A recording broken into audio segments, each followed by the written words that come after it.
Halo teman-teman, saya dari kelompok 1 akan menjelaskan tentang definisi radang sendi.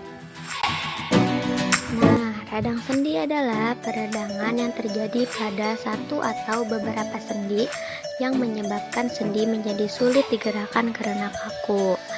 Kondisi peradangan atau inflamasi dalam satu atau beberapa sendi sering disebut juga sebagai artritis.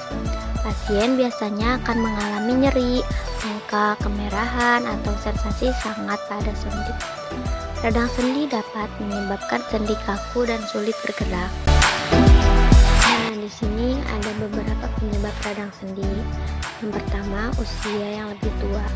Usia merupakan faktor utama dalam artritis karena tulang rawan menjadi semakin rapuh dari waktu ke waktu dan memiliki kapasitas yang lebih sedikit untuk bisa memperbaiki dirinya sendiri. Biasanya terlihat pada orang-orang yang menginjak usia 40-50. Nah, yang kedua ada septic arthritis. Septic arthritis atau infectious arthritis adalah radang sendi yang disebabkan oleh infeksi bakteri, virus, atau jamur pada sendi. Penyakit ini umumnya menyerang satu sendi besar di tubuh seperti lutut atau pinggul. Yang ketiga ada gout arthritis atau asam urat. Gout arthritis adalah radang sendi yang disebabkan oleh penumpukan kristal asam urat di dalam sendi.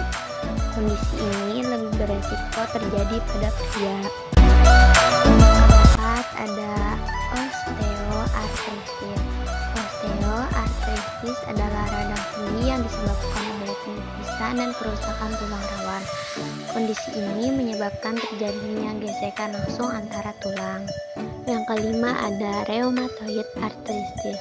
Rheumatoid arthritis adalah radang sendi yang disebabkan oleh penyakit autoimun, yaitu kondisi ketika sistem kekebalan tubuh menyerang membran sinovial di persendian.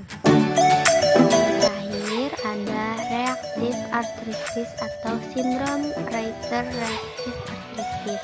Adalah radang sendi yang terjadi akibat reaksi peradangan di bagian tubuh lain. Kondisi ini sering dipicu oleh infeksi bakteri terjadi di saluran kemih. Nah, di sini ada manifestasi klinis radang sendi. Gejala klinis yang dialami oleh pasien terduga radang sendi adalah sebagai berikut.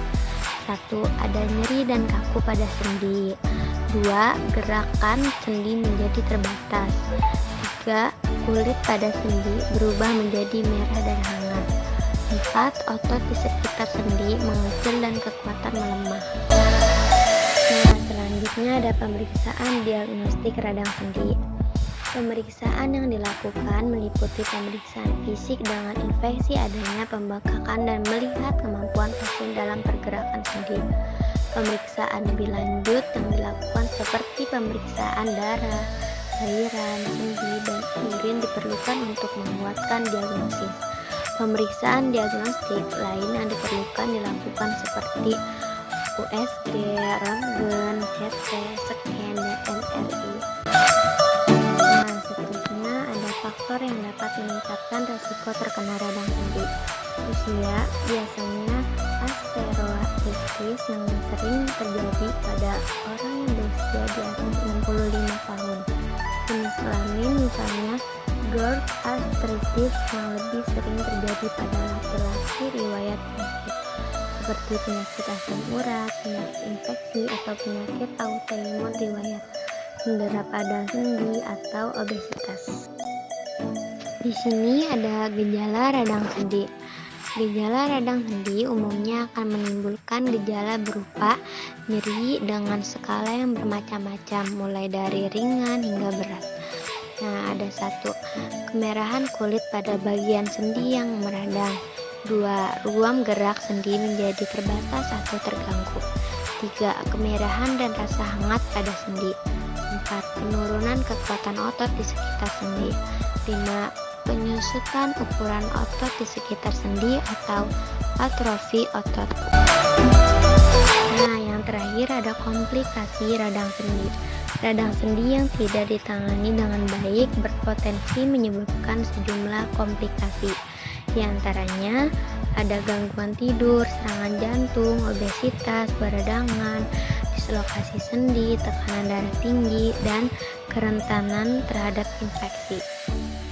Nah, cukup sekian dari kelompok 1. Kurang lebihnya mohon maaf.